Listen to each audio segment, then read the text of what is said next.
بسم اللہ الرحمن الرحیم۔ السلام علیکم ورحمۃ اللہ وبرکاتہ۔ پاکستان لاؤنج کی ایڈیشن کے ساتھ میں ہوں آپ کا میزبان رفعت اللہ اورکزئی۔ ناظرین، ڈیرہ اسماعیل خان سے پاکستان تحریک انصاف کے نومنتخب سٹی میئر کیپٹن ریٹائر سردار عمر امین گنڈاپور صاحب آج ہمارے مہمان ہیں۔ عمر امین گنڈاپور صاحب نے بلدیاتی انتخابات کے پہلے مرحلے کی ری پولنگ میں کامیابی حاصل کی تھی۔ ایک ایسی صورتحال میں جب بلدیاتی انتخابات کے پہلے مرحلے میں حکمران جماعت پاکستان تحریک انصاف 4 ڈویژنوں میں سے ایک بھی سٹی میئر کی نشست نہیں جیت پائی تھی، ایسے میں ڈیرہ اسماعیل خان سے یہ نشست جیتنا ایک بڑی کامیابی قرار دی جا رہی ہے۔ عمر امین گنڈاپور صاحب وفاقی وزیر برائے امور کشمیر علی امین گنڈاپور صاحب اور جو صوبائی وزیر بلدیات فیصل امین گنڈاپور صاحب کے بھائی ہیں۔ آج ہم ان سے ڈیرہ اسماعیل خان کے لیے ان کے ذہن میں جو ایک ویژن ہے ترقی کے لیے، اس پہ ہم ان سے تفصیل سے گفتگو کریں گے۔ پروگرام کے دوسرے حصے میں ہم کوشش کریں گے کہ آپ کی ملاقات جنوبی وزیرستان سے تحصیل چیئرمین کی نشست پر انتخاب لڑنے والی ایک خاتون امیدوار سے کرائیں۔ تو عمر امین گنڈاپور صاحب اس وقت ہمارے ساتھ ٹیلی فون لائن پر موجود ہیں۔ عمر امین صاحب، آپ کو پروگرام میں خوش آمدید کہتے ہیں۔ Thank you very much boss, thank you very much. اچھا، یہ جو آپ نے جیسے میں نے ذکر بھی کیا کہ جو بلدیاتی انتخابات کا پہلا مرحلہ ہوا، اس میں جو حکمران جماعت پی ٹی آئی ہے ان کو شکست ہوئی۔ 5 ڈویژنوں میں سے صرف وہ ایک جو ہے نا سٹی میئر کی نشست جیت پائی ہے، جو کہ آپ نے جیتی ہے۔ تو یہ کیسے ہوا؟ باقی علاقوں میں آپ لوگ ہار گئے ہیں اور ڈیرہ اسماعیل خان جو ہے وہ ایک ایسا حلقہ تھا جس میں وہ مولانا فضل الرحمان صاحب کا آبائی حلقہ بھی ہے، تو آپ وہ کیا عوامل تھے کہ آپ وہاں سے جیت پائے ہیں؟ بسم اللہ الرحمن الرحیم۔ سب سے پہلے تو میں آپ کے چینل کا بڑا شکر گزار ہوں، اور دوسرا میں یہ کہنا چاہوں گا کہ یہ بلدیات کا الیکشن ایک بڑا ڈیفیکلٹ الیکشن ہوتا ہے اور اس میں بڑے مختلف قسم کی پالیٹکس انوالو ہوتی ہے۔ ہوا صرف یہ ہے کہ ہماری کچھ پارٹی کے اندر کوئی ٹکٹ یا کوئی ہمارے آپس میں کینڈیڈیٹ کی شاید کوارڈینیشن ٹھیک نہیں ہوئی۔ اس کے باوجود بھی آپ دیکھیں گے، اگر ووٹر لحاظ سے آپ دیکھیں تو کافی پی ٹی آئی نے وہاں پہ ووٹ لیا ہے۔ اس وقت بھی شاید 23 تحصیل ناظم جو ہیں وہ پی ٹی آئی کے ہیں، 21 جو ہیں وہ جے یو آئی کے ہیں، اور 3 میئر ہیں ان کے اور 1 میئر پی ٹی آئی کا ہے، اور فیس 2 کا الیکشن ابھی رہتا ہے۔ تو میں صرف اتنا کہنا چاہوں گا کہ پہلے بھی جب بلدیات ہوا تھا تو اس بلدیات میں بھی کوئی اتنا وہ نہیں تھا، اس وقت بھی ہمارے شاید 24 یا 25 کے قریب ہمارے تحصیل ناظم تھے پورے صوبے میں۔ تو ہمارے کوئی اس طرح کی کوئی ایب نارمل ایکٹیویٹی نہیں ہوئی ہے۔ ہاں، ہارنے پہ افسوس ضرور ہوا ہے، غلطیاں ضرور ہوئی ہیں، لیکن میں سمجھتا ہوں کہ یہ کوئی ایسی چیز نہیں ہے جس سے ہمیں کوئی خطرہ ہو یا ہمیں کوئی اس سے پریشانی ہو آنے والے الیکشن میں انشاءاللہ۔ نہیں، لیکن وہ جو ڈیرہ اسماعیل خان میں ظاہر ہے کہ پہلے مرحلے میں تو جی یو آئی جو ہے مولانا فضل الرحمان صاحب کی جماعت جو ہے انہوں نے وہ زیادہ تر نشستیں حاصل کی ہے، تو وہ تو ان کا ایک آبائی حلقہ تھا، اس میں تو بالکل ایسا امپریشن تھا ہی نہیں۔ لوگ تو کہہ رہے تھے کہ جب جی یو آئی 4 میں جیت سکتی ہے، وہ مردان میں جیت سکتی ہے، تو پھر ڈیرہ اسماعیل خان تو ان کے لیے کچھ بھی نہیں ہے، وہ تو وہاں تو وہ آسانی سے جیت جائیں گے۔ نہیں، ایسی بات نہیں ہے۔ مولانا صاحب کے ساتھ ہمارا ٹاکرا بھی جو ہوا ہے وہ اتنا آسان بات نہیں ہے اس کے لیے کہ آسانی سے جیت جائے گا۔ انشاءاللہ ہم نے الیکشن سے 2018 سے پہلے بولا تھا کہ ہم اس کو آؤٹ کریں گے، اور ہم نے اس کو آؤٹ کیا وہاں سے۔ اور میں آپ کو ایک اور بات بھی بتاتا چلوں کہ جو پہلا بلدیات ہوا ہے 2015 میں، اس وقت بھی میں جی خان کا ان اپوسٹ تحصیل ناظم تھا، اور میرے ہاؤس میں مولانا صاحب کا ایک ممبر بھی نہیں تھا۔ پوری ڈی خان تحصیل میں 21 یونین کونسلز کے اندر پچھلے ٹینیور کے اندر جے یو آئی کا ایک کینڈیڈیٹ، ایک بھی ریپریزنٹیٹیو یا ممبر ہاؤس میں نہیں تھا۔ اچھا، تو اس میں کوئی ایسی بات نہیں ہے کہ ابھی ان کے ساتھ کوئی ایسا ہوا ہے۔ اور اس کے بعد 2018 ابھی بھی آپ دیکھیں جے خان میں 5 تحصیلیں ہیں، مولانا صاحب ان میں سے ایک بھی نہیں جیتے ہیں 5 کی 5 میں سے۔ تو ڈی آئی خان کے اندر چونکہ ابھی لوگوں نے اس کو بہت پرانا دیکھ لیا ہے، جانتے ہیں ان کو کہ انہوں نے کوئی کام نہیں کرنا، نہ یہ کرتے ہیں کام، نہ کسی اور کو کرنے دیتے ہیں، اور ان کی پالیٹکس صرف جو ہے وہ پرسنل انٹرسٹ کے اوپر ہے اور فیملی انٹرسٹ کے اوپر ہے۔ تو میرے خیال میں انشاءاللہ ہم نے تبھی سے ان کو بولا ہوا ہے کہ آپ 2023 میں تیار ہو کے آئیں، انشاءاللہ 2023 کے لیے بھی ہم تیار ہیں۔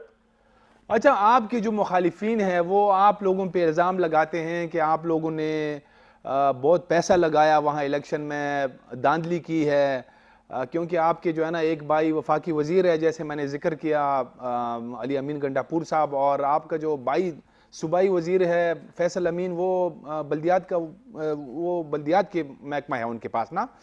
تو اس بات میں کس حد تک حقیقت ہے؟ بات یہ ہے کہ الزامات جو ہے نا وہ کہتے ہیں نا کہ ونر ہیز نو ایکسکیوز اور the loser has to give many explanations. بات یہ ہے کہ اگر دھاندلی ہوئی ہے تو آپ ان کو بتائیں نا کسی ایک پولنگ اسٹیشن پہ رولا کیوں نہیں ہوا، کوئی پرابلم ایشو کیوں نہیں بنا. کیا یہ اتنے کمزور ہو، یا تو یہ مان لیں کہ یہ اتنے کمزور ہیں کہ ڈی خان کے اندر ان کا آنا جانا یا ڈی خان کے اندر ان کا اٹھنا بیٹھنا ان کے لیے دشوار ہے عوام کے سامنے. دوسری بات یہ ہے بھائی کہ بہت اچھی طریقے سے الیکشن ہوا ہے. الیکشن سے پہلے اگر آپ میری کوئی انٹرویوز میں نے دیے ان میں نے بولا تھا کہ اگر کسی کو کوئی ڈاؤٹ ہے تو ابھی سے آپ لوگ کوئی بار کی کمپنی بلاتے ہیں، کوئی آپ آبزرورز بلاتے ہیں، کوئی آپ اس کے اوپر بلاتے ہیں، تو مطلب ہے آدھا خرچہ ہم بھی بھریں گے آپ کے ساتھ، آپ بلائیں اور فری اینڈ فیئر کریں. ہم پی ٹی آئی کے لوگ ہیں، عمران خان کے ہم فالوورز ہیں، ہم میرٹ پہ بلیو کرتے ہیں اور یہ میرٹ کی ہی بنیاد کے اوپر ہم الیکشن لڑتے ہیں. اور آپ نے شاید دیکھا ہو مولانا صاحب نے جو ڈی خان میں بڑا جلسہ کیا تھا اپنا، اس جلسے کی کراؤڈ کو آپ دیکھ لیں، اس جلسے کے اندر آپ لوکلز کی پارٹیسپیشن دیکھ لیں، اس اسٹیج دیکھ لیں. اس جلسے میں بھی جو یہ فلاپ ہوا سارے دنیا نے دیکھ لیا. پلس جو بڑی پرابلم ہوئی وہ یہ ہے کہ انہوں نے اس جلسے میں خود مولانا صاحب نے بولا کہ علی امین ترقی یافتہ کاموں پہ ووٹ مانگتا ہے. اور بھائی سیاست ہے یہی چیز، آپ نے سیاست کو کچھ اور بنایا ہوا تھا. سیاست ہے یہی چیز، عوام کی خدمت، علاقے کی خدمت، علاقے کے کام، علاقے کے مسائل کو ختم کرنا، علاقے کو ترقی دینا. تو ہم تو اس چیز میں یقین رکھتے ہیں. ابھی تو شکر ہے ہمارے اپوننٹس بھی خود اپنے منہ سے بولتے ہیں کہ جی یہ لوگ ووٹ جو ہے نا ترقی یافتہ کاموں پہ مانگتے ہیں.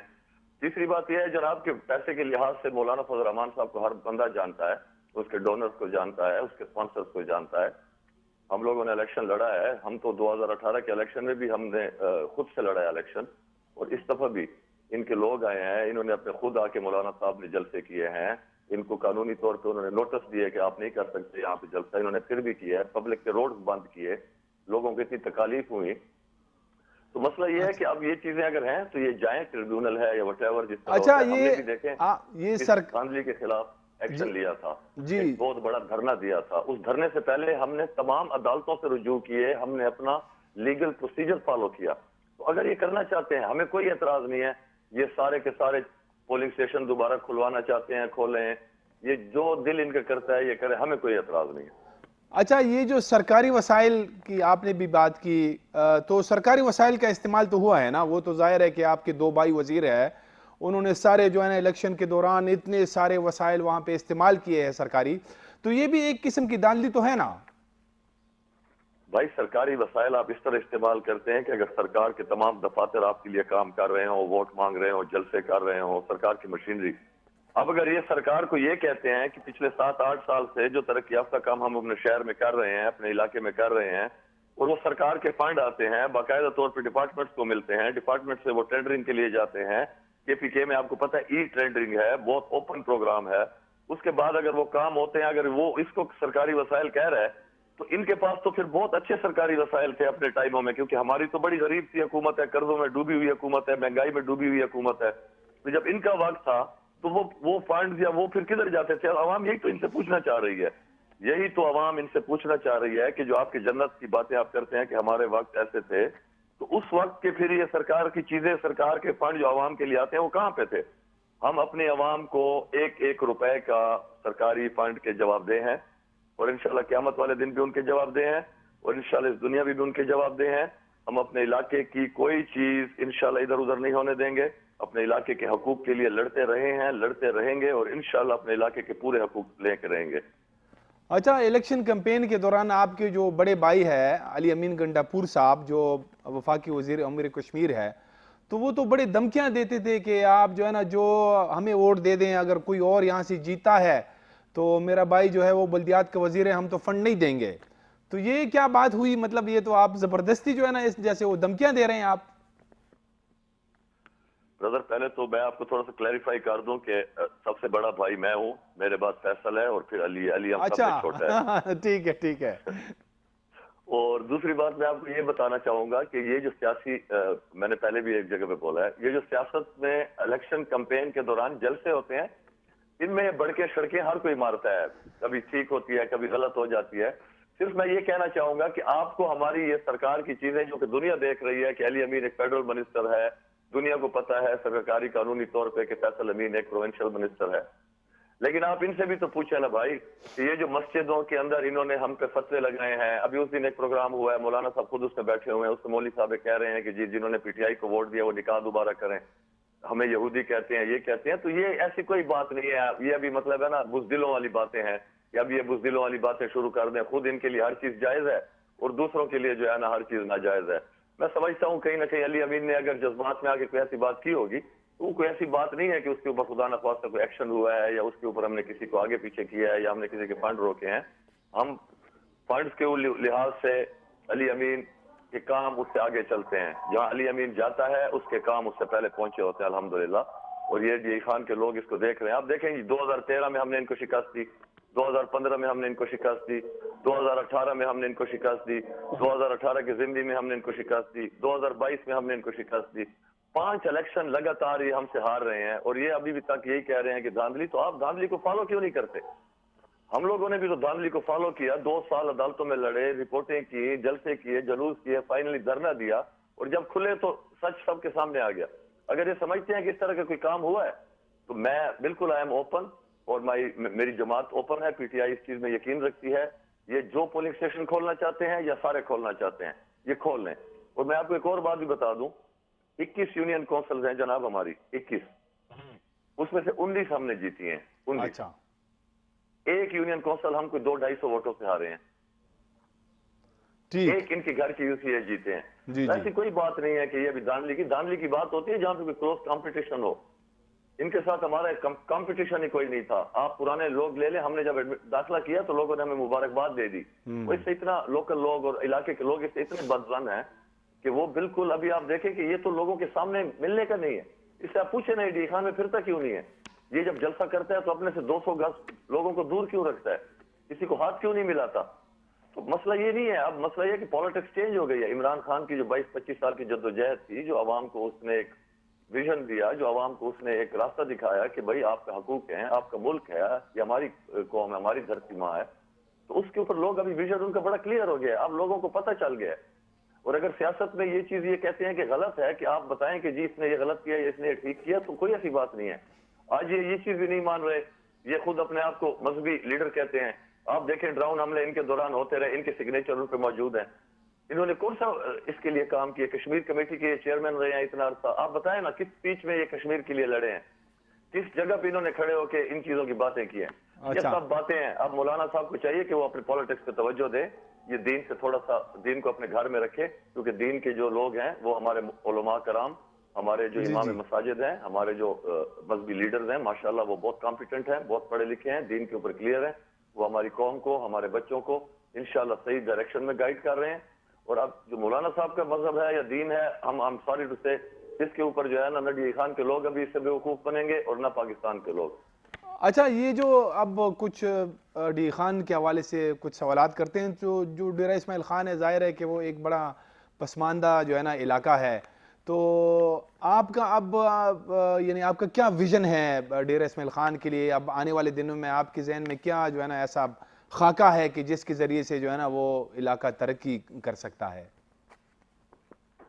سب سے پہلے تو یہ بڑی اچھی بات ہے جیسے آپ نے بولا ہے نا کہ ڈی آئی خان بڑا پسماندہ علاقہ ہے, تو یہ شکر ہے کہ یہ ان تمام لوگوں کا جنہوں نے 3 نسلیں ہمارے ڈی آئی خان پہ اقتدار کیا, ان کو خود ہی جواب مل گیا کہ باپ بیٹے ہوتے 3 نسلیں اقتدار کرنے کے بعد بھی ڈی آئی خان کو پسماندہ ہے. تو میرے خیال میں آپ کے اوپر پہلے جوابوں کا, سوالوں کا یہ بہت ہی قیمتی جواب ہے, جس کو کہ آپ دیکھ لیں. لیکن اب آپ کو یہ موقع ملا ہے, اگر آپ نے اس کو ترقی نہیں دی تو میں آپ کو یہ صرف کہنا چاہوں گا کہ ڈی آئی خان کے اندر الحمدللہ جو ہمارا ویژن ہے, جو ہمارا خواب ہے, وہ بہت ہی کلیئر ہے. اور وہ ہے کہ ڈی آئی خان کو پاکستان کے ٹاپ کی سٹیز کے ساتھ فیسلٹیز کے لحاظ سے ہم نے بنانا ہے. ہمارے ایجوکیشن انسٹیٹیوشنز, ہمارے میڈیکل انسٹیٹیوشنز, ہمارے اس کے بعد پلے گراؤنڈز, ہمارے پارکس, ہماری ہر چیز کے اندر ہم نے کام کیا ہے. جو ہمارا سب سے بڑا مسئلہ تھا نکاسی کا, الحمدللہ ڈی آئی خان پاکستان کا سب سے پہلا شہر بننے جا رہا ہے ڈی آئی خان, جس کی نکاسی کا نظام بھی پورا ہوگا اور جس کا فلٹریشن پلانٹ بھی نکاسی کے اوپر ہوگا. ہم نے ایک بوند بھی گندے پانی کی اپنے دریائے سندھ میں نہیں ڈالنی. تو یہ ہمارا ایک بہت بڑا خواب تھا اور ڈی خان کے لوگوں کا. اب الحمدللہ ہم نے اس سال ہمارا ایک ریڈیالوجی کا ہارٹ کا ایک بہت بڑا 9 ارب روپے کا پروجیکٹ سٹارٹ ہو رہا ہے.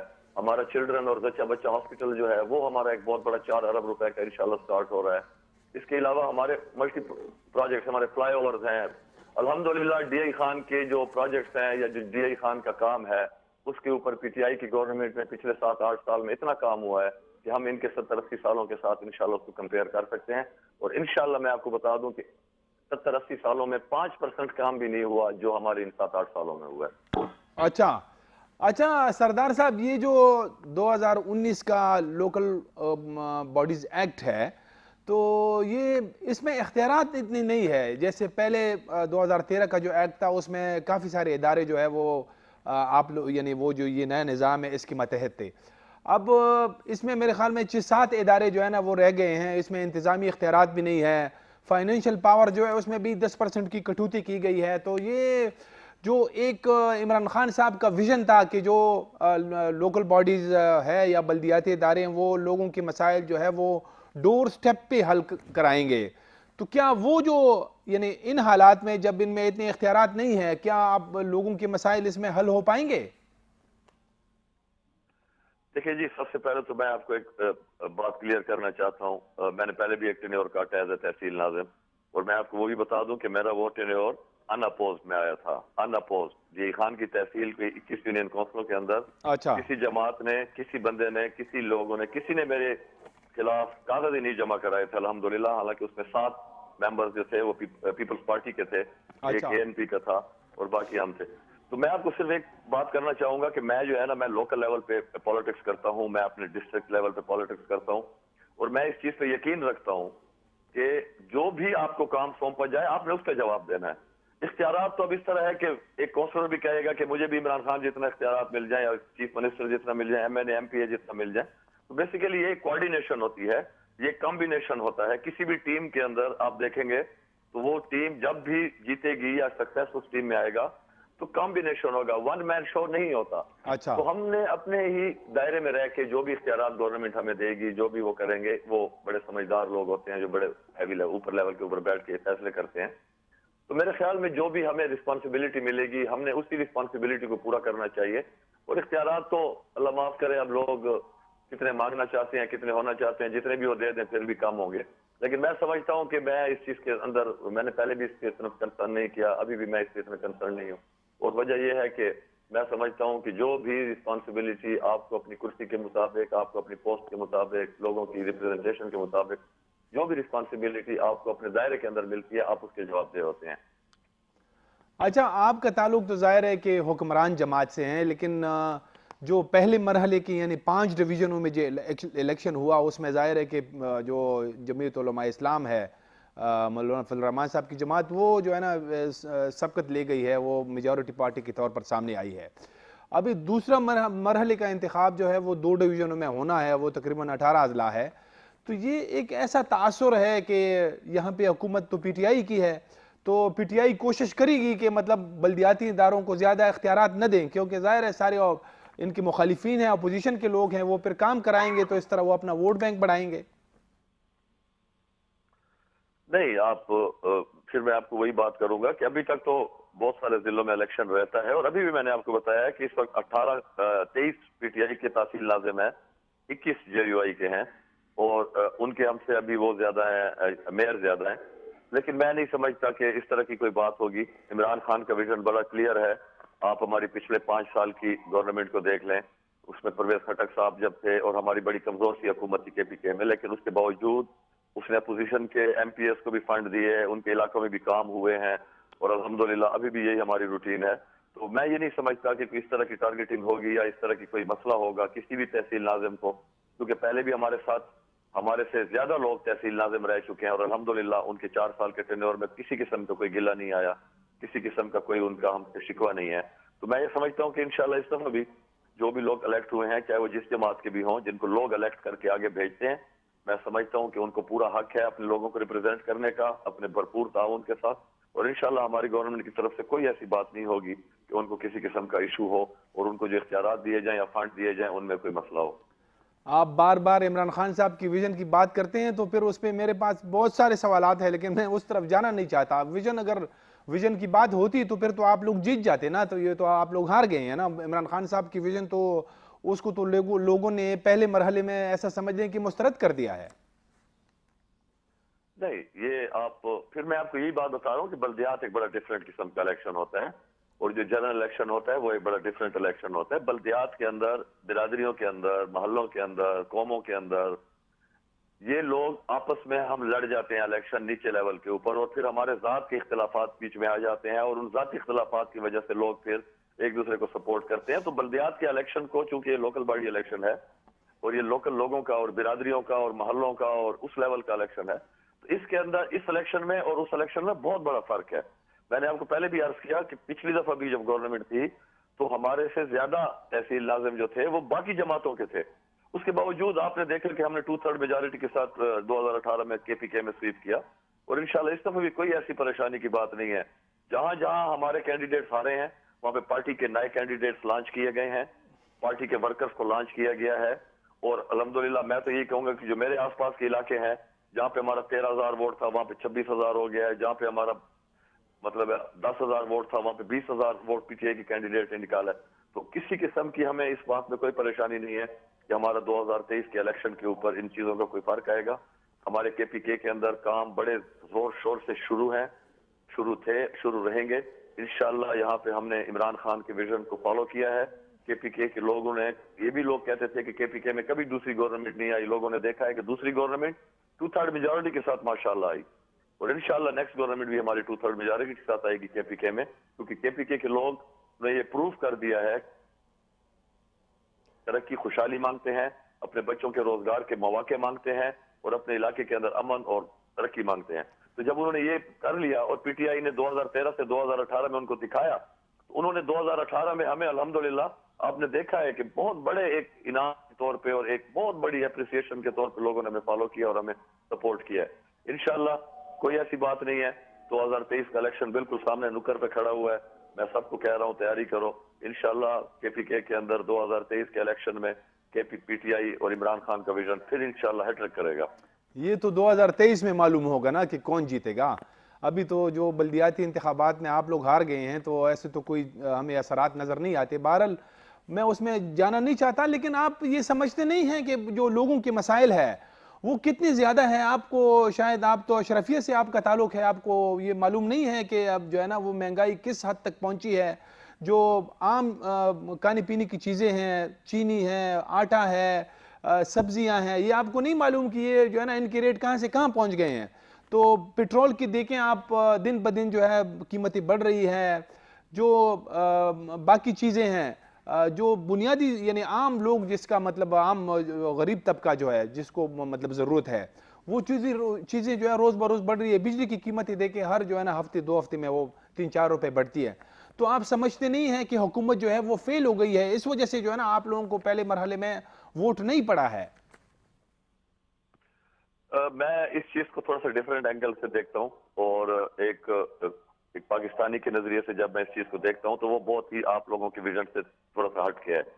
پہلے تو میں آپ کو یہ بتانا چاہوں گا کہ آپ بالکل درست فرما رہے ہیں کہ بہت مہنگائی ہے، بہت ایک عام لوگوں پہ بہت بڑا پریشر ہے. لیکن پھر آپ خود ایک بات مانیں گے میرے ساتھ کہ لوگوں کو سود کھلانا، سود پہ عادی کرنا، سود کھلانا، بچہ پیدا ہو اور وہ سود میں ڈوبا ہوا ہو، سود اللہ کے ساتھ جنگ ہے. ہم کیسے خوشحالی لا سکتے ہیں، ہم کیسے ترقی لا سکتے ہیں جن لیڈروں نے ہمیں سود کے اندر ہمیں لپیٹ کے رکھا. نمبر 2، میں آپ کو ایک اور بات بتاتا ہوں. دیکھیں، اس وقت میرے ڈسٹرکٹ ڈی خان کی تقریباً 18 لاکھ سے کچھ اوپر نیچے ہماری آبادی ہے، اور جی اس 18 لاکھ کی آبادی کے اندر ہمارا اس وقت جو احساس پروگرام کے کارڈ ہیں، جو لوگوں کو احساس پروگرام کے تھرو ان کی مدد کی جاتی ہے گورنمنٹ کی طرف سے، وہ تقریباً 1,28,000 کے قریب ہیں. ٹھیک ہے جی. اب آپ کو پتا ہے کہ ہر گھر میں 5-8 لوگ، 5-7 لوگ چھوٹے بڑے تو ہوتے ہی ہیں. دیٹ مینس کہ 10 لاکھ سے زیادہ لوگوں کو احساس پروگرام کے تھرو گورنمنٹ ٹچ کر رہی ہے. اس کے بعد کم از کم 2.5 سے 3 لاکھ لوگ ایسے ہیں جن کو زکوٰۃ کے تھرو ٹچ کیا جا رہا ہے. اور ظاہر ہے، اب مطلب ہے کہ ایک ضلع کے اندر اگر آبادی 18 لاکھ ہے اور اس میں 13-14 لاکھ غریب لوگوں کو یا اس طرح کے ڈیزرونگ لوگوں کو اگر گورنمنٹ ہیلپ کر رہی ہے، تو پیچھے جو 4-5 لاکھ کی آبادی بچتی ہے اس میں تو گورنمنٹ افسر بھی ہیں، اس میں اچھا، تو کاروباری عمر لوگ امین بھی ہیں، صاحب، زمیندار بھی ہیں. عمر امین تو صاحب، یہ آپ کو ایک پتہ ہو. نمبر دو پلیز جی یہ میری آپ بات ذرا سن لیجیے گا جی. ہمارے پاس ٹائم کی نمبر دو، کمی ہے، آپ مختصر بتائیں آپ کو پلیز. یہ پتہ ہے کہ KPK کا ہر بندہ میڈیکلی کورڈ ہے، 10 لاکھ روپے کا اس کے جی پاس جی میڈیکل الاؤنس ہے. اب میں آپ کو یہ پوچھنا ہاں، چاہتا لیکن ہوں کہ اس سے کیا آپ ایک جو ہے نا غریب آدمی اس کے لیے 10 جس کے پاس لاکھ نہ سے اپنا آپ گھر چینی ہو، نہیں جس کے خرید پاس نہ سکتے کوئی نا. کام ہو، میں کوئی یہ کہہ رہا مزدوری ہوں کہ کرتا وہ بائی اس پاس 10 لاکھ آپریشن روپے کروا سے سکتا تھا کیا؟ آپ سبزی تو نہیں خرید سکتے نا، آپ آٹا تو نہیں خرید سکتے نا. آپ کو علاج کی سہولتیں ہیں اس میں تو ٹھیک ہے، لیکن اس سے آپ جو ہے نا وہ کسی غریب کا پیٹ تو نہیں بھر سکتے نا. نہیں، لیکن جو آپ کو احساس پروگرام کے تھرو غریبوں کو مدد جا رہی ہے تو وہ پیسے سے تو وہ اپنی مرضی سے چیز خریدتے ہیں نا. وہ پیسہ اس لیے تو نہیں دیا جاتا کہ آپ اس پیسے پہ جا کے کہیں میکڈونلڈس کھائیں یا وہ کھائیں. تو وہ لوگوں کے گھر جاتا ہے. صرف فرق یہ ہے کہ پہلے یہ چیزیں میڈیا کے اوپر بہت ایڈورٹائز کی جاتی تھی. اب یہ ہے کہ ایک عزت دار یا ایک شریف یا ایک غریب یا ایک مسکین یا ایک بیوہ یا ایک یتیم بچوں کو یا سفید پوش لوگوں کو ڈائریکٹ ان کے موبائل کے اوپر میسج، کسی MNA MPA کے پاس نہیں جانا پڑتا، کسی کے ترلے نہیں کرنے پڑتے. ان کے موبائل پہ میسج آتا ہے، وہ اپنی مرضی کی دکان پہ جاتے ہیں، وہاں سے ایزی پیسے سے اپنے پیسے نکالتے ہیں، جا کے اپنا کام چلاتے ہیں. اللہ کی ذات خیر کرے انشاءاللہ، آپ گھبرائیں نہیں. اچھا عمران ٹھیک خان ہے اس مشکل وقت سے صحیح ہے. ملک کو نکالے گا. اچھا آخری انشاءاللہ ایک ہمارا دو ملک پاکستان ہے، اس سردار اس صاحب، کا ذمہ سردار واری صاحب، انشاءاللہ کلمہ سردار پہ صاحب، بنا ہے. پہلا ملک ہے جو کہ جی دین جی اسلام پہ بنایا ہے، اور کبھی بھی یہ نہیں ہو سکے گا کہ دین اسلام کے اوپر واحد دنیا کا ملک ہو جو اسلام کے نام پہ بنا ہوا ہو. جی اور جی اللہ بالکل. پاک کی اس کی اتنی مہربانی ہو تو خدا نہ خواستہ اس کو یہ سردار صاحب، دنیاوی چیزیں یا اس وقت کو کی یہ کمی ہے چیزیں میرے پاس، خراب کریں گی. میرے پاس وقت کی کمی ہے. ایک دو سوالات ہے بس. یہ جو آپ جو ہے نا سٹی میئر منتخب ہو گئے ہیں، آپ کا جو ایک بھائی جو ہے وہ وفاقی وزیر ہے، ایک بھائی آپ کا صوبائی وزیر ہے، تو کیا پورا خاندان جو ہے نا PTI میں اور کوئی نہیں تھا ٹکٹ دینے کے لیے؟ یعنی آپ صرف جو ہے نا ایک تو موریثی سیاست کی بھی آپ لوگ پھر مخالفت کرتے ہیں، اور یہ پورے ایک خاندان سے جو ہے نا 2 وزراء اور ایک سٹی میئر، یہ کیسا انصاف ہے؟ تحریک انصاف. مجھے خوشی تو بہت ہوگی کہ یہ سوال اگر آپ مولانا صاحب سے بھی کر لیں کہ مولانا صاحب کا ایک بیٹا اس وقت MNA ہے، ایک بیٹا اس وقت سینیٹر ہے، اس سے میں بیٹا کروں گا، ایک بھائی اس سے اس وقت اس سے MP میں ہے. جب انٹرویو میں کروں گا آپ کو تو اس ایک سے اور میں بھی کروں بڑی گا. کلیئر ابھی کر کے بات ابھی میں بتانا نے چاہوں آپ گا سے جی. کیا ہے یہ سوال. آپ کو میں یہ بتانا چاہوں گا کہ ہم لوگ الیکشن بہت پرانے لڑ رہے ہیں جی، بہت پرانے. ٹھیک ہے جی، یہ ہماری بہت پرانی جدوجہد ہے. That's more than 40 years that we have lost. 40 سال 39 سال تو ہم ہارتے رہے ہیں. جی ٹھیک ہے جی. سب سے پہلے الیکشن ہم بھائیوں میں فیصل امین لڑا 2002 میں. ٹھیک ہے جی، 2 الیکشن وہ لڑا. وہ اچھا ڈسٹرکٹ پہ لڑا، ہارا. وہ اس کے بعد MPA پہ لڑا، ہارا. اس کے بعد میں ایک الیکشن تحصیل پہ لڑا، ہارا. پھر میں ایک MPA پہ لڑا، ہارا. پھر میں 2013 میں الیکشن پھر میں ہارا. علی تو 2013 میں پہلا الیکشن لڑا ہے. تو یہ کوئی ایسی بات نہیں ہے کہ مطلب ہے کہ ہم لوگ ایک دم بس اقتدار میں PTI آئی ہے 2013 میں تو ہم سارے بھائی بیچ میں گھس گئے اور ہم نے اس طرح کا کر لیا. ہماری اس جماعت کے ساتھ بھی پرانی ایفیلیشنز ہیں اور یہ ہے، اور ہماری پالیٹکس کے اندر بھی بہت پرانی ہمارے مطلب والد صاحب کی اس کے اندر سارا کچھ جو ہم آج کھا رہے ہیں یا ہم آج ہمیں ہے وہ ہمارے والد صاحب کا، اللہ کے بعد ہمارے والد صاحب کا دیا ہوا ہے. اور انشاءاللہ وہ اس میں کوئی ایسی بات نہیں ہے.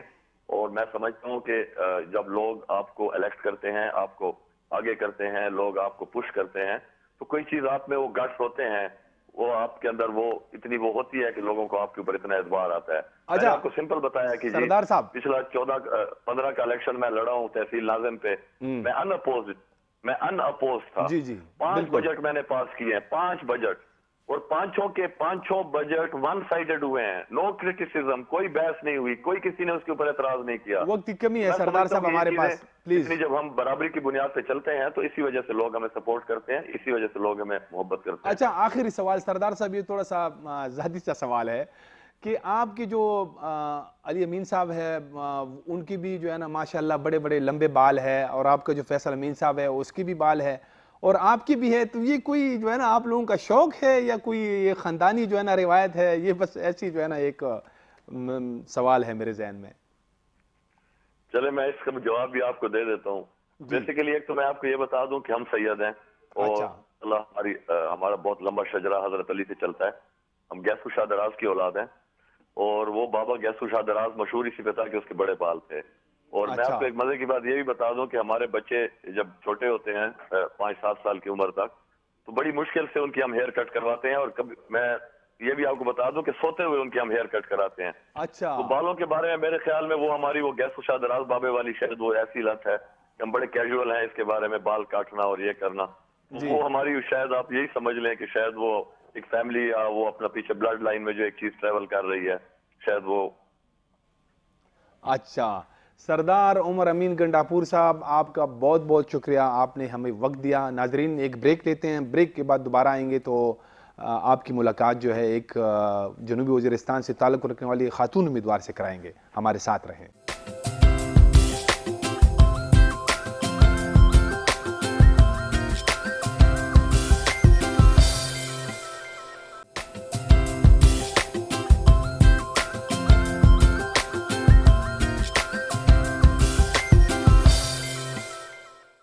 بریک کے بعد دوبارہ خوش آمدید. ناظرین جیسے کہ میں نے بریک سے پہلے بھی کہا تھا کہ جنوبی وزیرستان سے تعلق رکھنے والی ایک امیدوار جو ابھی لدہ تحصیل سے چیئرمین کی نشست پہ انتخابات لڑ رہی ہے, انہوں نے رضیہ مسعود, انہوں نے ہمیں جوائن کیا ہے. رضیہ مسعود آپ کو پروگرام میں خوش آمدید کہتا ہوں. بہت شکریہ, اور میں K2 TV کا بھی بہت زیادہ شکریہ کرتی ہوں کہ انہوں نے مجھے ٹائم دیا اور میری جو آواز ہیں وہ لوگوں تک پہنچ رہی ہیں. اچھا یہ جب مجھے پہلی مرتبہ یہ اس بارے میں معلوم ہوا کہ آپ ایز اے کینڈیڈیٹ جو ہے نا, وہ ایک تو یہ ہے کہ وہ عام کونسلر کی نشستیں ہوتی ہیں جیسے خواتین کی ہوتی ہیں, ایک پھر جیسے آپ چیئرمین کی نشست پہ جو ہے نا, تحصیل چیئرمین کی نشست پہ انتخابات میں ایسا لے رہی ہیں, تو میں بالکل پہلے تو مجھے یقین نہیں آیا کیونکہ ایک ایسا علاقہ جو کہ قبائلی ضلع ہے, پھر ہمیں پتہ ہے کہ وہاں پہ کس قسم کے حالات رہے ہیں.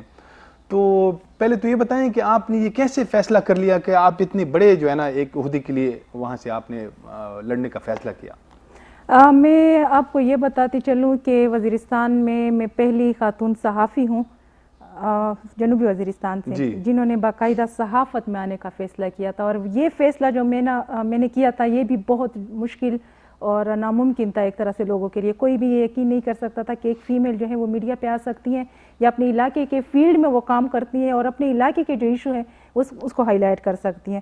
اسی طرح سیاست میں جو میں نے یہ اعلان کیا یہ بھی بالکل اسی طرح ہے کہ لوگ جو ہے سرپرائز ہو جاتے, یہ کیسے فیمیل کیسے آئی ہے اور فیمیل نے یہ اتنا بڑا سٹیپ کیسے لیا. اور مجھے اکثر لوگوں کی طرف سے بھی کچھ لوگ یہ کہتے تھے کہ آپ نے جنرل کونسل جو خواتین کی مخصوص نشست ہوتی ہیں اس پہ آپ نے کیوں اپلائی نہیں کیا, اس پہ تو آپ فوراً ہو جاتی, ڈائریکٹ آپ اس پہ منتخب ہو جاتی. لیکن میں نے کہا کہ نہیں, میرا جو مقصد ہے وہ بہت وسیع ہے. اچھا, میں خود کو محدود نہیں رکھنا چاہتی, میں بڑے لیول پہ سوچتی ہوں اپنے علاقے کے جو مشکلات ہیں, جو مسائل ہیں, جو میں سمجھتی ہوں, کیونکہ شعبہ صحافت میں نے فیلڈ میں جو دیکھا ہے, جتنی میں نے مشکلات دیکھی ہیں, جتنے میں نے وہاں پہ کام دیکھے ہیں, جو وہاں پہ ترقیاتی جو کام ہوئے ہیں, کہ جو کام ہوئے ہیں, جو سکیمز ہوئے ہیں وہ ان ایریا میں ہوئے ہیں جہاں پہ ضرورت نہیں ہے, جہاں پہ ضرورت ہے وہاں پہ نہیں ہوئے. تو یہ ساری چیزیں جو میں سمجھتی تھی کہ اس کے لیے مجھے ایک مخصوص سیٹ پہ اگر میں آؤں گی تو میں محدود ہو کے رہ جاؤں گی, میں وہ کام اس طریقے سے نہیں کر سکتی. تحصیل لیول پہ میں نے اس لیے فیصلہ کیا کہ میں جو ہے باقاعدہ اپنے علاقے کے لیے جو اب میں کمیاں خامیاں اور جو کمی جو مجھے فیل ہو رہی ہے یہ میں صحیح طریقے سے میں کر سکوں گی. ناظرین میں بھول گیا کہ رضیہ مسعود جو ہے وہ جیسے کہ انہوں نے خود بتایا بھی یہ پیشے کے لحاظ سے صحافی ہیں, اور اس علاقے سے جہاں سے مطلب مجھے بھی ایک دو مرتبہ جانے کا اتفاق ہوا ہے ان قبائلی اضلاع میں, تو کافی وہ ٹف ایریاز ہے, وہاں سے ہم ان کی رپورٹنگ بھی دیکھتے آئے ہیں. یہ زیادہ تر ان ویڈیوز رپورٹ وغیرہ کی ہے تو کافی اچھا کام بھی کرتی آئی ہیں. تو ابھی تو آپ صحافی ہیں اور پھر یہ جو ہے نا اس شعبے میں آ گئے, تو کیا آپ صحافت نہیں کریں گی پھر؟ صحافت تو میں یہ کہوں گی کہ صحافت تو میرے رگ رگ میں بسا ہوا ہے. کیونکہ یہ چیز تو ایسی ہوتی ہے کہ اگر آپ ایک بار اس سے منسلک ہو جاتے ہیں تو آپ کبھی بھی اس کو نہیں چھوڑ سکتے. وہ تو کسی بھی طریقے سے آپ جاری رکھ سکتے ہیں, کر سکتے ہیں. سیاست میں اور صحافت میں جو مجھے فرق نظر آ رہا ہے, باقی تو دونوں ہی ہم خدمت کر رہے ہیں, جو صحافی ہیں وہ بھی وہی خدمت کر رہے ہیں, علاقے کے جو ایشو ہیں وہ ہائی لائٹ کرتے ہیں. لیکن شعبہ صحافت میں ہمارے پاس وہ اختیارات نہیں ہوتے. ہم ایک ایشو کو ہائی لائٹ کر دیتے ہیں, اعلیٰ حکام تک پہنچاتے ہیں, لیکن ہمارے پاس وہ اختیارات نہیں ہوتے کہ ہم اس پہ کام کریں. تو یہ کمی مجھے بہت فیل ہو رہی تھی. بہت سے ایسے ایشوز تھے جو میں سمجھتی تھی کہ یہ اس پہ ایمرجنسی بیس پہ کام ہونا چاہیے, ابھی تک جو ہے اس پہ اس طریقے سے کام نہیں ہوا. تو یہ بھی ایک طرح سے میرے ذہن میں تھا کہ اگر میں خود اس فیلڈ میں آ جاؤں تو جو اب میں فیل کر رہی ہوں, جو میں علاقے کا درد محسوس کر رہی ہوں, تو اس کے لیے میں خود کام کر سکوں گی. اچھا. اور اس کے ساتھ ایک یہ بھی کہ ہماری جو ہم دیکھتے ہیں سیاست میں ہماری جو قبائلی خواتین ہیں وہ بہت کم ہیں, بلکہ نہ ہونے کے برابر ہیں. بالکل. اور جو ہے وہ بھی مخصوص نشست پہ آئی ہوئی ہیں جن کے پاس اتنے اختیارات نہیں ہوتے. اور کوئی بھی فیمیل اس طرح باقاعدہ الیکشن مقابلہ کرنا یہ وہ نہیں کر سکتی کہ میں ایک فیمیل ہوں میں مقابلہ کروں. وہ مخصوص نشست کے لیے ہی خود کو محدود رکھتی ہے. جی. تو میں یہ بھی میری ایک سوچ تھی کہ میں باقاعدہ الیکشن میں حصہ لوں گی, اور یہ ایک جو روایت ہے کہ فیمیل جو ہے الیکشن میں اس طرح مقابلہ نہیں کر سکتی, یہ بھی میں ختم کروں گی, ایک تاریخ رقم کروں گی قبائلی خواتین کے حوالے سے. اچھا, یہ جب آپ نے فیصلہ کیا کہ تحصیل نشست کے لیے آپ جب یہ ڈاکومنٹ آپ جمع کر رہی تھی, تو کیا پھر لوگوں کا کیا رد عمل تھا؟ آپ پہلے تو آپ اپنے خاندان میں بتائیں, پھر باقی جو علاقہ ہے ان کا کیا رد عمل تھا؟ میں یہ کہوں گی کہ جب میں نے صحافت میں قدم رکھا تھا اس وقت مجھے بہت زیادہ مشکلات تھی. صحافت میں جب میں فرسٹ ٹائم میں باقاعدہ فیلڈ میں کام کر رہی تھی تو مجھے اپنے گھر سے بھی بہت زیادہ مشکلات تھی, کیونکہ گھر والے بھی کہہ رہے تھے کہ آپ ایک خاتون ہیں, آپ یہ نہیں کر سکتی, لوگ کیا کہیں گے. یہ جو ایک بات چلی آ رہی ہے, ہمارے جتنے بھی کام ہوتے ہیں اس وجہ سے رہ جاتے ہیں کہ لوگ کیا کہیں گے. ہم یہ نہیں سوچتے کہ ہم کیا کر رہے ہیں اور اس سے معاشرے کو کیا فائدہ مل رہا ہے. اس وقت مجھے بہت زیادہ مشکلات تھی. لیکن سیاست میں جب میں نے اعلان کیا, پہلے میں نے انڈیپینڈنٹ آزاد امیدوار کے طور پہ میں نے اعلان کیا تھا, مجھے اتنی امید نہیں تھی جتنا اچھا رسپانس مجھے ملا. اچھا. گھر سے بھی, باہر کے لوگوں سے بھی, ہمارے جتنے بھی مشران ہیں, جتنے ہمارے بھائی ہیں, ان لوگوں کی طرف سے سوشل میڈیا پہ بھی بہت زیادہ مجھے سراہا گیا, اور مجھے کالز بھی آئے جہاں پر میں جاتی ہوں. لوگ بہت زیادہ جو ہے مجھے اپریشیٹ کرتے ہیں, اور وہ کہتے ہیں واقعی آپ نے جو فیصلہ کیا ہے بڑا زبردست فیصلہ کیا ہے. اچھا. اور ہم یہ چاہتے تھے کہ آپ جو کام کر رہی ہیں علاقے کے لیے, اگر آپ سیاست میں آ جائے گی تو آپ اور بھی اچھا کام کر سکے گی. تو مجھے بہت اچھا فیڈ بیک ملا ہے. اچھا, تو یہ تو بڑی اچھی بات ہے پھر. اچھا, یہ ابھی آپ نے الیکشن کمپین کا آغاز کیا ہوگا, تو جب آپ کیمپین میں جاتی ہیں, بالخصوص جب وہاں پہ خواتین سے ملتی ہیں, تو وہ کیا کہتے ہیں ان کے, یا جو عام لوگ ہیں وہ کیا کہتے ہیں ووٹرز؟ کوئی آپ کو ووٹ دے گا؟ کیونکہ ظاہر ہے کہ وہ ہماری ایک تو پیٹریارٹیکل سوسائٹی ہے, دوسری بات یہ ہے کہ وہ کافی پسماندہ علاقے بھی ہے, لوگوں کو زیادہ مطلب وہ اویئر بھی نہیں ہے. خواتین کے آپ کو زیادہ معلوم ہوگا کہ وہاں پہ اول تو ووٹ نہیں ہے, اگر ووٹ ہے تو کسی کے پاس شناختی کارڈ نہیں ہے, اگر وہ بھی ہے تو تب بھی جو ہے نا ان کو اجازت نہیں دی جاتی کہ وہ آزادانہ طور پر جا کے الیکشن میں حصہ لیں. تو پھر اس لحاظ سے تو آپ کے ووٹ, خواتین کے ووٹ تو آپ کو زیادہ نہیں پڑیں گے. میں یہ کہوں گی کہ پہلے یہ مشکلات تھی, لیکن اب کافی چینج آیا ہے. اچھا. اب اگر میں آپ کو بتاؤں کہ ہمارے جو اب یہ سیکنڈ فیز ہو رہا ہے بلدیاتی انتخابات کا, اس میں ہمارے ساؤتھ وزیرستان سے 159 فیمیل نے مخصوص جو نشست ہے فیمیل کی, اس میں ان کے لیے انہوں نے اپنے ڈاکومنٹس جمع کیے ہیں. تو یہ ایک بہت بڑی چینج ہے ایسے علاقوں سے کہ لوگ پہلے اپنی بہن بیٹی کو اس طرح کے اس میں حصہ نہیں لینے دیتے تھے. اب باقاعدہ وہاں سے اتنی بڑی تعداد میں فیمیل جو ہے وہ سامنے آ رہی ہیں. اور دوسری بات آپ نے کی کہ وہاں کے اکثر لوگوں کے شناختی کارڈ بھی نہیں بنے ہوتے, یا وہاں کے لوگ جو ہیں ووٹ نہیں ڈالتے. جی. تو میں یہ کہوں گی کہ اس کی مین جو وجہ ہے وہ یہی ہے کہ اب تک تقریباً پچھلے 70 سالوں سے ہمارے وزیرستان کی میں بات کروں, وہاں پہ جتنے بھی ہمارے حکمران آئے ہیں, پارلیمنٹ MNA ہمارے آئے ہیں, انہوں نے گراؤنڈ پہ اس طریقے سے کام نہیں کیا. اچھا. کیونکہ جب میں خود وزیرستان میں ہوتی تھی, الیکشن کمپین کے دوران جب یہ امیدوار آتے تھے, ہر کوئی اسپیچ کرتا تھا, بڑے بڑے دعوے ہوتے تھے, ہم سنتے تھے, کوئی اسکول کالج مطلب ایک طرح سے سبز باغ دکھایا جاتا تھا. لیکن الیکشن کے بعد جب وہ منتخب ہو جاتے تھے تو بالکل پورے وزیرستان میں وہ لوگ نظر نہیں آتے تھے. تو یہ بھی ایک طرح سے میں سمجھتی ہوں کہ لوگوں میں وہ مایوسی آئی ہوئی ہے. لوگ کہتے ہیں کہ اس کا تو ہمیں کوئی فائدہ ہی نہیں ہے, تو پھر ہم کیوں جائیں, ووٹ کیوں کاسٹ کریں. جی. اور پھر جب بات خواتین کی آتی ہے تو ظاہری بات ہے, ایک تو ہمارا معاشرہ بھی ایسا ہے کہ خواتین کو اس طرح جو ہے ایکٹیویٹیز میں اس کو ووٹ کاسٹ کرنے یا اس میں نہیں چھوڑتے. لیکن اب اگر لوگوں میں ایک امید ہے, ایک ہوپ ہے کہ بالکل اگر ہم کسی اچھے بندے کا چناؤ کریں تو شاید وہ کام کر جائے. اچھا. اور میرے حوالے سے میں اپنی جو بات کروں گی, مجھے بہت اچھا فیڈ بیک مل رہا ہے خواتین سے بھی, اور اپنے جو ہمارے مشران ہیں, جو ہمارے بھائی ہیں, ان سے بھی مجھے بہت اچھا فیڈ بیک مل رہا ہے.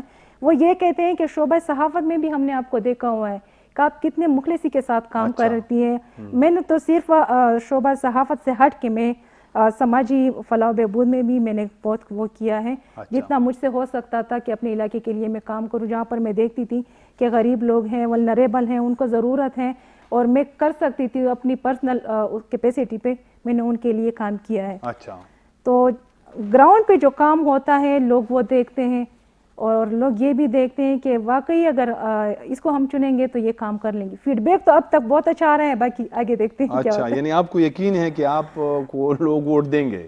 انشاءاللہ مجھے یقین ہے, کیونکہ ہمارے جو وزیرستان کے جو مشران ہیں, جو ہمارے بھائی ہیں یا جو ہماری فیمیلز ہیں, ان کی طرف سے اب تک جو مجھے جتنا فیڈ بیک مل رہا ہے یا جو میں نے گراؤنڈ پہ کام کیا ہے, مجھے یقین تو ہے. اب آگے جب رزلٹ آئے گا اس وقت پتہ چلے گا کہ نتیجہ کیا نکلتا ہے. اچھا رضیہ محسود, یہ جیسے آپ کا وہاں سے تعلق بھی ہے, ہم بھی دیکھتے ہیں کہ جو شمالی اور جنوبی وزیرستان ہے, دونوں اضلاع میں کچھ عرصے سے پھر جو ہے وہ سیکیورٹی کی صورتحال وہ بگڑتی جا رہی ہے. ہم دیکھ رہے ہیں کہ جو ہمارے سیکیورٹی اہلکار ہیں ان پہ حملے تیز ہو رہے ہیں. اب تو ٹارگٹ کلنگ کے واقعات بھی جو ہے, کل بھی ایک جو ہے وہ میرے خیال میں جنوبی وزیرستان میں ایک جو امن کمیٹی کا کوئی ایک رکن تھا اس کو ہلاک کیا گیا ہے. تو کیا ایسی حالت میں جو آپ لوگوں کو یا جو باقی امیدوار ہیں ان کو آزادانہ طور پر الیکشن مہم جو ہے نا وہ کر پائیں گے یا کچھ خوف و ہراس ہے؟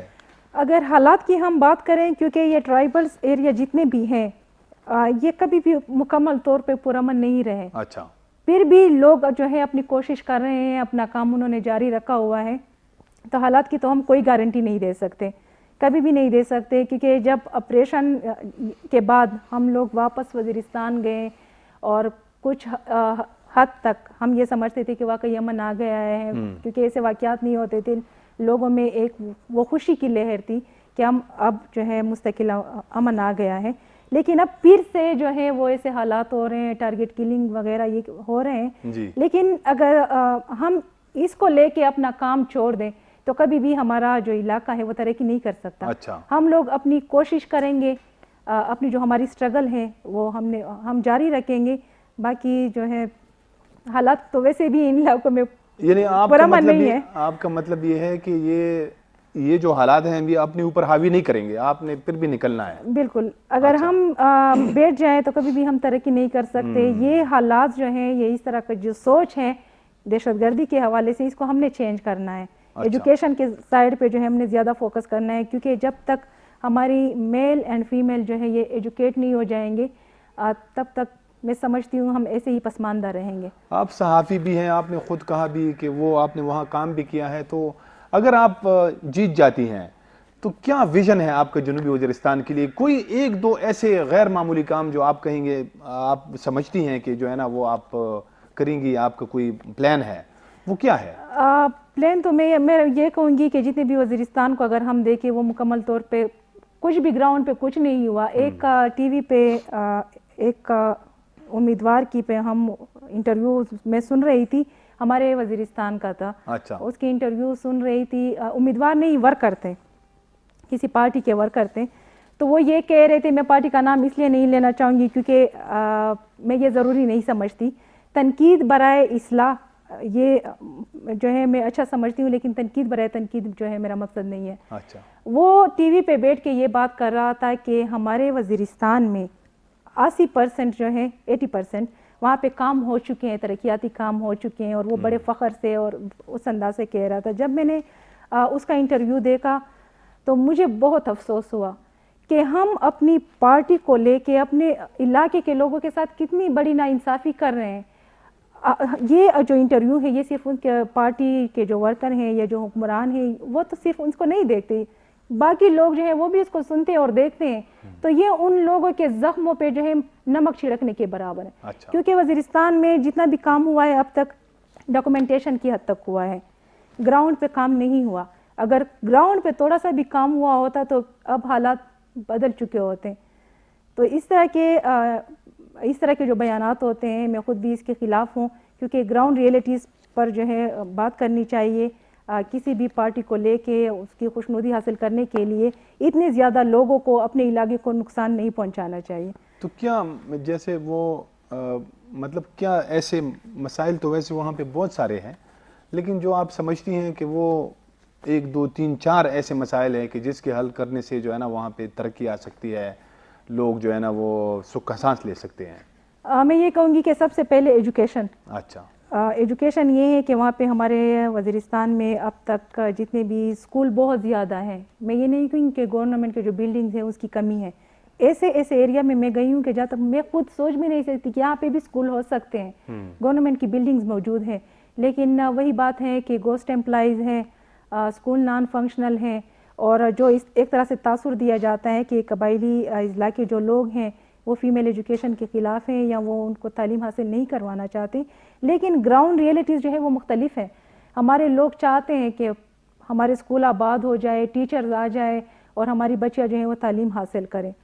لیکن جو ایک طرح سے ہمارا علاقہ پہلے جو ہم ایکس فاٹا میں رہے ہیں مرجر سے پہلے، تو وہاں پہ ایک وہ کالا قانون تھا. جو لینڈ اونر تھا بس وہ اس کو ایف سی آر تھا، اور جو لینڈ اونر تھے اسکول کے وہ بس یہی سمجھتے تھے کہ یہ میرے اختیار میں ہیں. انہوں نے اسکولوں سے جو ہے حجرے بیٹھک وغیرہ بنائے ہوئے تھے، اور اب بھی ان لوگوں کی یہی سوچ ہے. اور میرا جو سب سے پہلا کام ہے وہ ایجوکیشن پہ ہوگا، فیمیل ایجوکیشن پہ. خواتین کے جو حقوق ہیں، جو جائز حقوق جو اسلام نے دیے ہیں، ان حقوق پہ کام کرنا ہے. اور اس کے علاوہ زراعت، کیونکہ ہماری جو وہاں زمینیں ہیں کافی قیمتی زمینیں ہیں وہ بنجر ہو چکی ہیں. زراعت پہ بھی میرا زیادہ فوکس ہے. اور ٹورزم، کیونکہ ٹورزم کی اگر ہم بات کریں، ہمارا جو قبائلی علاقہ ہے وہ بہت خوبصورت ہے، لیکن جو کمی میں نے فیل کی ہے وہ یہ ہے کہ وہاں پہ حکومت کی طرف سے کوئی کام نہیں ہوا. کیونکہ ٹورزم کے ساتھ جب باہر سے لوگ آئیں گے، ایک تو وہاں کی جو مقامی لوگ ہیں ان کو روزگار ملے گا، اور دوسرا باہر سے لوگ آئیں گے تب امن پروموٹ ہوگا، تب امن آئے گا. لوگ دیکھیں گے وزیرستان کو قریب سے، دیکھیں گے ان کی خوبصورتی، دیکھیں گے ان لوگوں کی مہمان نوازی کو دیکھیں گے. لیکن مسئلہ جو ہے وہ یہ ہے کہ وہاں پہ کوئی پکنک پوائنٹ نہیں ہے، ہوٹل نہیں ہے، ریسٹورنٹس نہیں ہے، اور خواتین کے لیے تو کوئی ایسی جگہ نہیں ہے جہاں پہ کوئی فیملی کے ساتھ آئے اور وزیرستان کی خوبصورتی سے لطف اندوز ہو. تو اس پہ بھی میرا زیادہ جو ہے فوکس ہوگا، کیونکہ میں خود بھی جب وزیرستان میں کہیں جاتی ہوں تو میں گاڑی میں بیٹھ کے کھانا کھاتی ہوں. کوئی ایسی جگہ نہیں ہوتی کہ میں کہیں جاؤں اور میں وہاں پہ جو بیٹھ کے کھانا کھاؤں. تو جب مجھے اتنی مشکلات ہیں اپنے علاقے میں، تو باہر سے جو خواتین آئے گی ان کو کتنی مشکلات ہوگی. ہمارے پاس وقت کی کمی ہے، بس آخری سوال ہے. آپ بھی ایک سیاسی جماعت کی طرف سے آپ کنٹیسٹ کر رہی ہیں یہ الیکشن، تحریک مساوات پارٹی، جو تحریک اصلاحات پاکستان، جو شاہ جی گل صاحب کی جماعت ہے، وہ قبائلی علاقوں میں وہ بڑا اس نے کام بھی کیا ہے. تو آپ کا مقابلہ ظاہر ہے کہ جب یہ جرنل نشست پہ، جیسے مطلب ایک تو مخصوص نشست ہوتی ہے نا، ایک پھر آپ جو ہے نا جیسے جنرل نشست پہ آپ انتخابات میں ایسا لیتی ہیں جس میں مرد بھی آپ کے مد مقابل ہیں، تو اس میں پھر آپ کی جو ہے نا جیسے ہم نے دیکھا ہے، اور جو اس علاقے جیسے ایک پسماندہ علاقہ ہے اس میں آپ سمجھتے نہیں ہیں کہ آپ کی جو ہے نا جیتنے کے چانسز تھوڑے سے کم ہوں گے؟ میں یہ کہوں گی کہ جتنے بھی جو باقی پارٹیز ہیں انہوں نے اپنے جو ان کے تقریباً 15-16 سال سے جو ان کے ورکر ہیں، جو سینئر ایسے ورکر ہیں، ان کو چھوڑ کر ایسے لوگوں کو انہوں نے ٹکٹ جاری کیے ہیں جن کے پاس بہت زیادہ پیسہ ہے. جس کی وجہ سے ان پارٹی کے جو ورکرز ہیں ان میں کافی مایوسی بھی آئی ہوئی ہے. بہت زیادہ جو ہے وہ حالات غیر سنجیدہ ہو گئے ہیں. یہ اس وجہ سے دیے ہیں کیونکہ یہ لوگ سمجھتے ہیں کہ پیسے سے ہی ہم الیکشن جیت سکتے ہیں. پیسہ ہی یہ ایک طرح سے میں سمجھتی ہوں کہ انویسٹمنٹ کر رہے ہیں کہ اگر ہم پیسہ دیں گے، لوگوں پہ پیسہ آپ خرچ کریں گے الیکشن کے دوران، ہم جیت جائیں گے تو پھر جتنے بھی ان کے حقوق ہے وہ ہم خود ہڑپ کر لیں گے.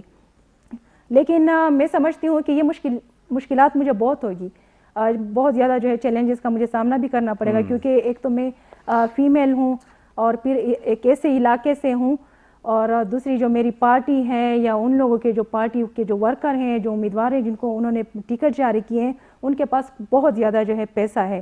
تو یہ ساری مشکلات ہوگی، لیکن ایک ہمت، حوصلہ، لگن جو مجھ میں ہے، اور جس طرح میں اپنے علاقے سے مخلص ہوں، جو درد رکھتی ہوں، تو میں سمجھتی ہوں کہ انشاءاللہ مجھے مایوسی نہیں ہوگی. رضیہ محسود، آپ کا بہت بہت شکریہ. ناظرین، آج ہم نے پروگرام کے 2 سیگمنٹ، پہلے میں ہم نے جو ڈی خان کے میئر صاحب تھے ان کا انٹرویو آپ لوگوں کے سامنے پیش کیا، اور پھر اب رضیہ محسود جو کہ ایک ایسے علاقے سے انتخابات میں حصہ لے رہی ہے جہاں پہ کبھی خواتین جو ہے وہ ان کو گھروں سے باہر نکلنے کی اجازت بھی نہیں ہے. تو بڑی ہمت کی بات ہے.